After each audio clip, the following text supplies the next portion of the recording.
Hey everyone, it's Ben Hardy here, and in today's video, I'm going to be reviewing the Dodge Durango RT. Before we get in this video, I want to give a huge shout out and thank you to the Large Miller Dodge Ram here in Sandy, Utah for giving me some time with this Durango. I'm going to include a link to their website in the description down below so you can check out what they have currently. And then on a side note, if you want to save time and money the next time you purchase a car, link to my car buying guide in the description down below. Let's get into it.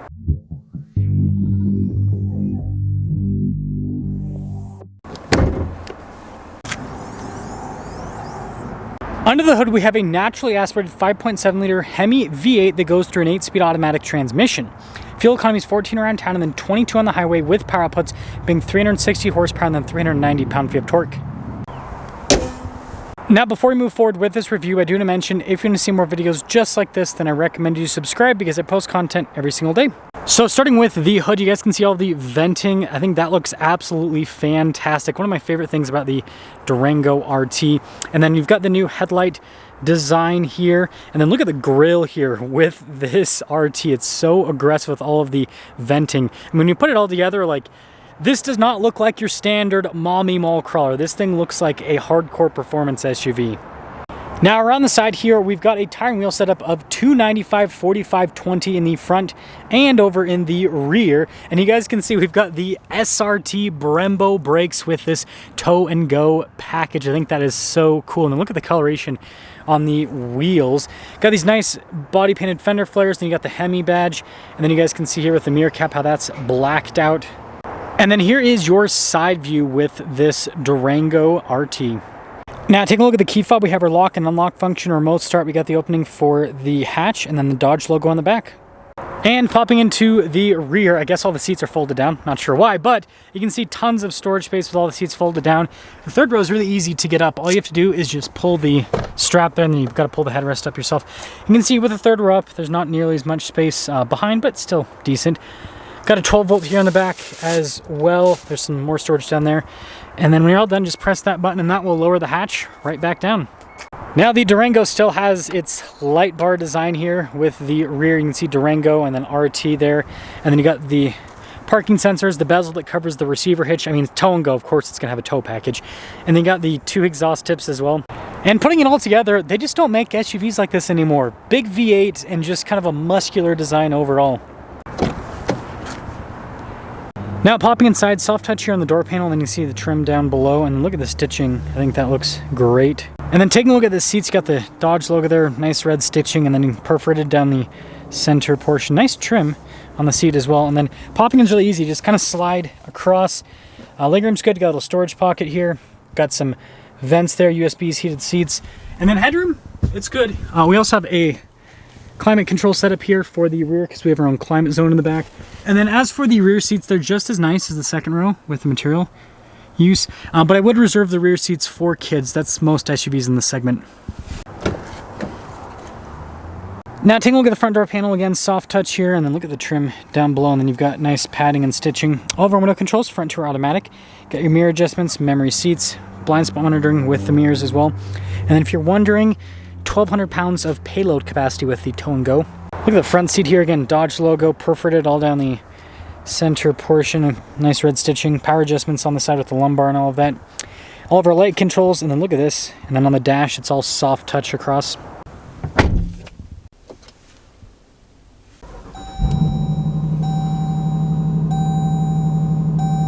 Now taking a look at the steering wheel itself, you got soft touch here at the top and at the bottom, perforated on either side. And then we do have radio controls in the back as well as paddle shifters. We've got our cruise control, controls for the center stack, and then our voice command and phone controls. And then you got your regular turn signal windshield wiper stock. Partially analog, partially digital gauge cluster. You can see different bits of information on systems within the vehicle there in the center. And it also has all the performance timers. Ancient backup camera, let's be real here. Not the best resolution. But anyways, as for the rest of the infotainment system itself, you've got your dual zone climate controls, you've got heated and ventilated seats with this. Response time's pretty good. I like how it's built into the dash. It looks like it's actually part of the car. And then you got nice stitching below that. And then look at this with the glove box. Yeah, pretty good storage there. And then we got a bunch of physical buttons for the heated and cooled seats, for your climate controls as well. So that's all easy to use. And then we have all of our drive modes here. Now, so we've got track, sport, tow, snow, and then you got your eco off. You've got your parking sensors, and then that's for the stability control. And then we do have a wireless phone charging pad with this as well, and then some USBs. Shifter here for the 8-speed automatic. We got some cup holders right next to that, and then look at the stitching here in the center console. It's pretty nice. Got a little 12 volt, and then this has the double center console thing with the pull tabs, which is cool. And then we do have a sunglass holder up top. So Durango RT tow and go, $57,000 is the base MSRP. Wow, that's crazy that the RTs are that expensive now. Anyways, the tow and go package is $59.90 to add it, and it gives you obviously the upgraded brakes. I guess it gives you blind spot monitoring, which is kind of a weird part of the package, but it makes it louder. It basically makes it so it can tow more, and it's almost an SRT, but not quite. $67,750 is the total MSRP on this RT tow and go. Let's see how it drives.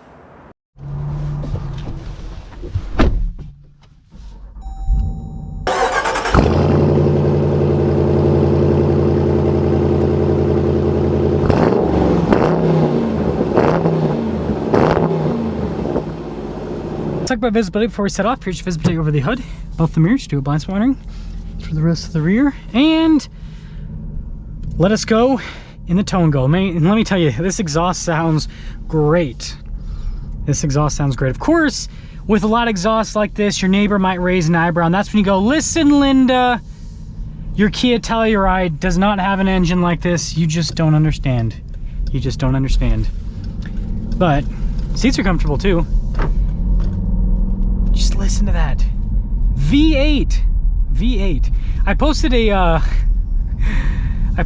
poll the other day asking if people would be interested in, you know, diesel hybrids and all of that, and a lot of comments on the poll were, I'm only interested in V8s.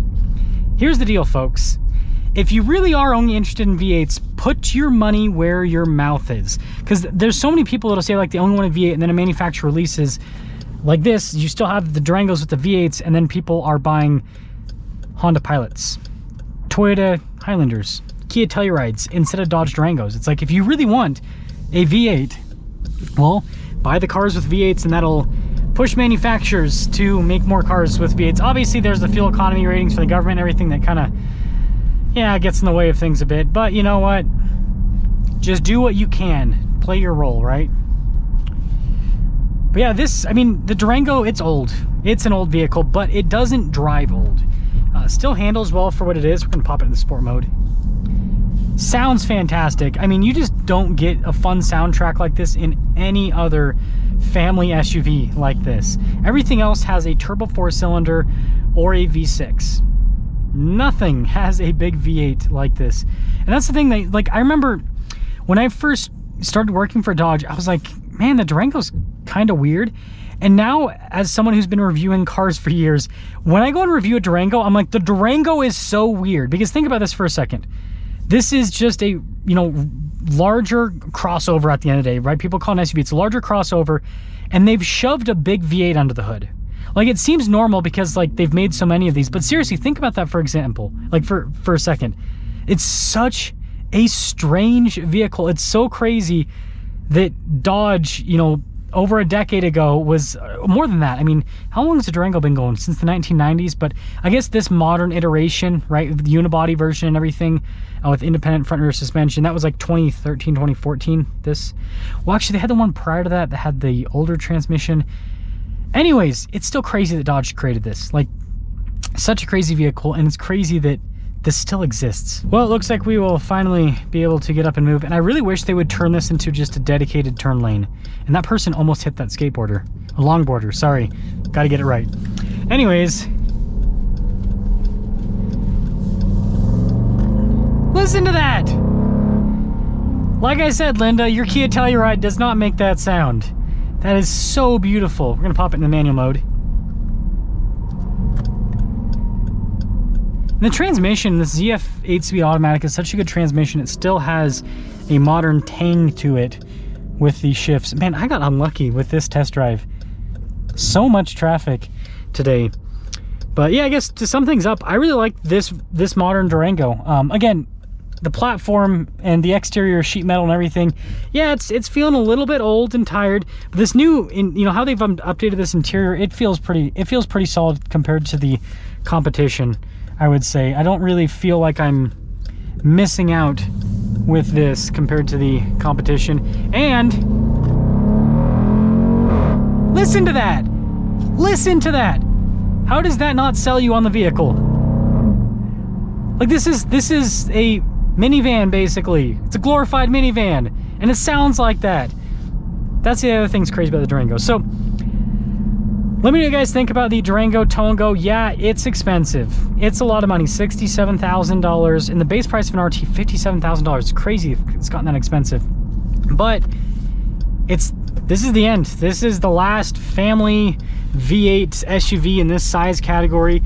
I mean, this really competes against stuff like the MDX Type S, right? It competes against performance SUVs because of how much power this has. But let me know what you think.